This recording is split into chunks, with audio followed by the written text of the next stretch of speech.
Good morning. कक्षा 6 में अपने कल बात की थी वक्र और बहुभुज के बारे में।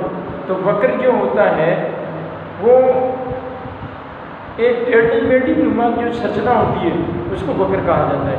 देखिए ऐसे वक्र दो प्रकार के होते हैं, एक तो बंद वक्र और एक खुला वक्र।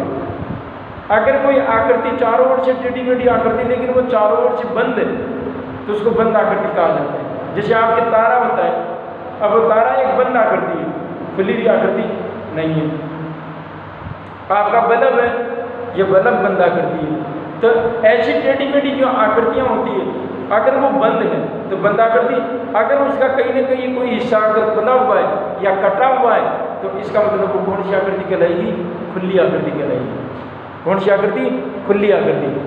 तो और फिर बात की थी अपन ने बहुभुज की, तो बहुभुज बहुत सारी भुजाओं से अनेक भुजाओं से घिरी हुई अगर कोई बंद आकृति है उसको अपन क्या कहा जाता है?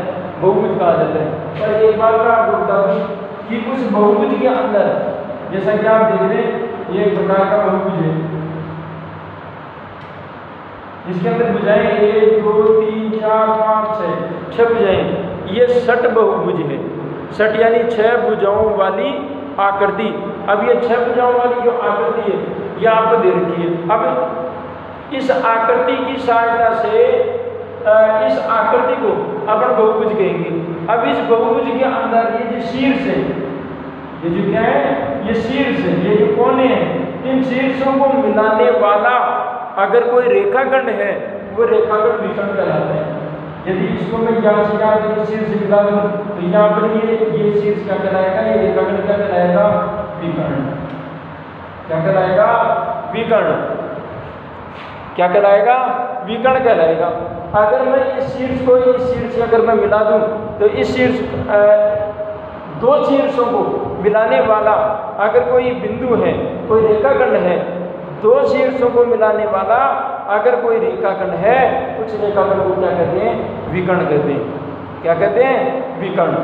अब ये विकर्ण आकृति को कितने भागों में बांट देता है? एक विकर्ण पूरे बहुभुज को या पूरी आकृति को कितने भागों में बांट देता है? 2 भागों में बांट देता है। 2 भागों में, जैसा कि आप देख रहे हैं 2 भागों में क्या हो गया? बढ़ गया। ये इसके विकर्ण कहलाते हैं। ये इसके क्या कहलाते हैं? विकर्ण। अच्छा, विकर्ण के साथ में एक बात और, आपको ये भुजाएं दिख रही है, इन भुजाओं की एक निश्चित सीमा है। इस मान लीजिए ये आधार की भुजाएं यहाँ से लेकर के यहाँ तक एक निश्चित सीमा है, यहाँ से लेकर के यहाँ तक एक निश्चित सीमा है। तो ऐसी स्थिति में ऐसी कोई भुजा जिसकी कोई एक निश्चित सीमा हो, एक निश्चित बिंदु हो, तो ऐसे बिंदुओं को उभयनिष्ठ बिंदु कहा जाता है। क्या कहा जाता है? उभयनिष्ठ बिंदु। उभयनिष्ठ बिंदु। और ऐसी भुजाओं को कहा जाता है उभयनिष्ठ भुजा या आसन्न भुजा। क्या कहलाती है? आसन्न भुजाएं। तो जैसे कि आप देख रहे हैं कि हर भुजा का एक निश्चित बिंदु है, तो ऐसी बिंदु वाली भुजाओं को क्या कहते हैं? आसन्न भुजाएं कहते हैं।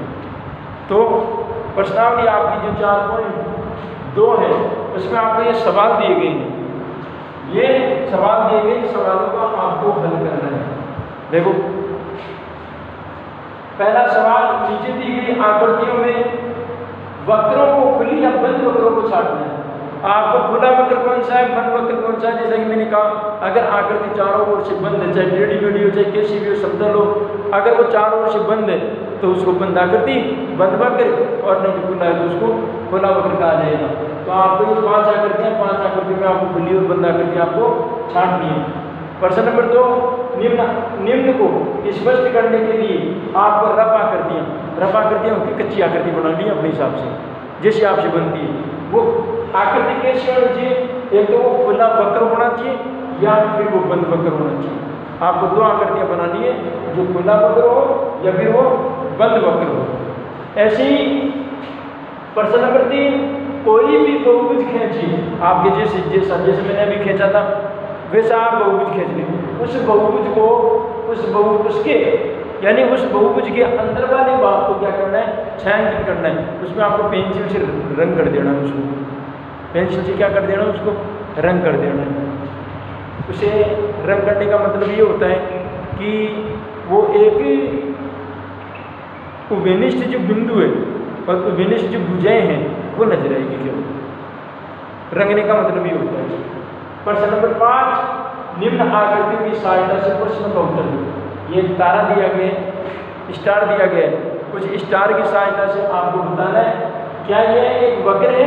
आपको हाँ या ना में जवाब देना है। आपको हाँ या ना में जवाब देना है। क्या ये एक वक्र है?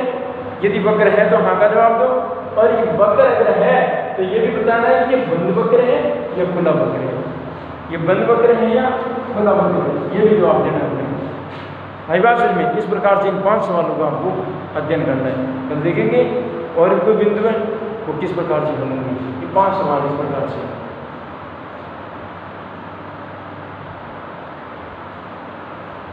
आज के लिए इतना ही, धन्यवाद।